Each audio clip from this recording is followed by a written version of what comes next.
Hello' everyone, আজি বহু দিনৰ মূৰত বাৰীখনলৈ আহিছোঁ। বোলো বাৰীখননো কেনেকৈ আছে চাওঁগৈচোন, যিহেতু আজিকালি যাবলৈ বেছিকৈ সময়ে নাপাওঁ। আৰু দেখিছে নহয় ওচৰৰ ঘৰবোৰ প্ৰায় বনিছে আৰু এইফালে দেখিছে নহয় পূৰা পানী জমা হৈ আছে। আৰু ইমান বৰষুণ দি আছিলে এইকেইদিন, পানীখিনিও দেখিছেনে কিমান চাফা। এয়া হৈছে মিঠা আলুৰ গছ। মিঠা আলুৰ গছ এজোপা ৰাস্তাতে পাই মই আনি এদিন লগাই থৈছিলোঁ। আৰু এইফালে আদা গছো ওলাইছে আৰু বিলাহীকেইটা পকি আছে, কিন্তু গছবোৰতো মৰিয়ে গ'লগৈ।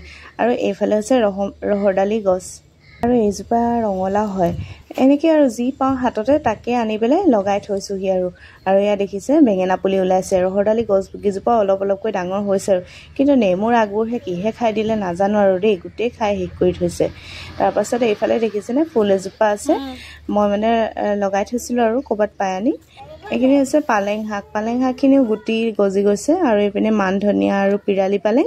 মান ধনিয়াখিনিও ফুলিছে। এইবাৰ কিন্তু মান ধনিয়া হ'ব আৰু দেই, যেতিয়া এই ফুলা গুটিখিনি পৰিব তেতিয়া বহুত হ'ব। আৰু এয়া দাংবডি লাগিছে আৰু তলতেই লাগিছে, যিহেতু বগাবলৈ জেং দিবই পৰা নাই, দেখিছেনে বাৰু।